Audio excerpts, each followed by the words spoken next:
So you think you might have autism? Let's find out. How to do that? When you go to therapy, right? How are they gonna measure you? Like, how are they gonna find out? Because if you have, let's say, a rash, you go to a doctor, say, look, doctor, I have a rash. And doctor can see with his eyes and like, oh, okay, I know. That's how it looks like. Or if you have some problems inside of your body, like, ah, doctor, I have pain. Where do you have pain? I have pain here. Okay, let me check it. Like, let me touch. Do you feel different? Yeah, I feel more pain. Okay, that's probably that disease. Or like blood test, like, oh, doctor, I feel dizzy. Okay, let's take your blood test. Let's find out why. They're like, okay, so that's objective, right? You can't fake anemia, right? Well, maybe you could, but normal people don't fake anemia, right?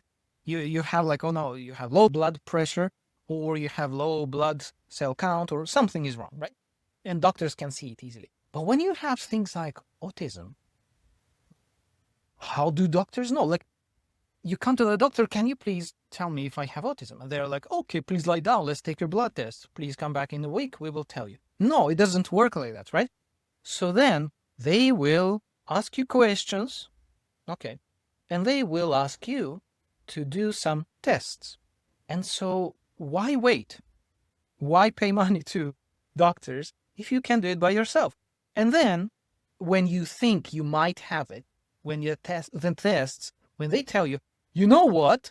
Average humans are 100. You are 165.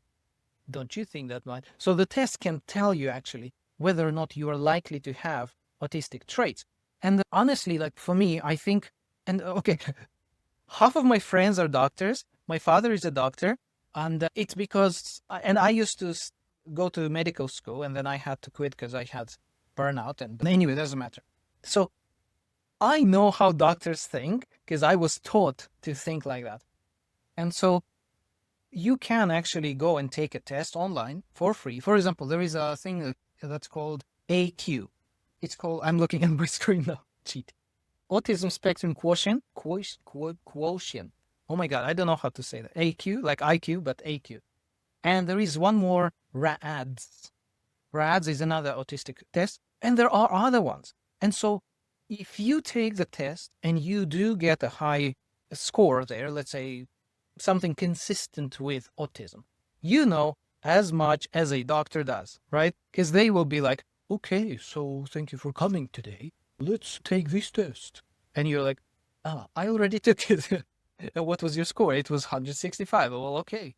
Then, so basically, you can do the same thing as a doctor or therapist would do when they want to test you. And then you will be better informed. Then you can, if you think that, yes, probably I have it, then you might go and actually go attend some sessions. And then somebody might help you.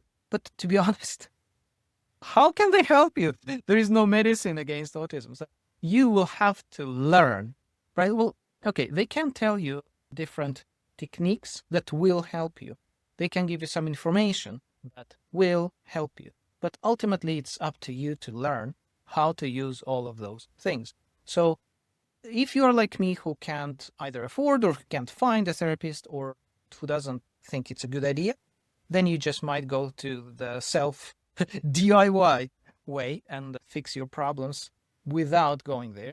And if you can't fix your problems, then of course there is no problem to go and ask for help. Like, this is one of the easiest ways, but you see, I don't know how you feel about that. So some people, I think, and I wish that it was not so, some people will not go to therapy because they are ashamed, they're afraid, they don't feel like doing it. And I think that's really sad.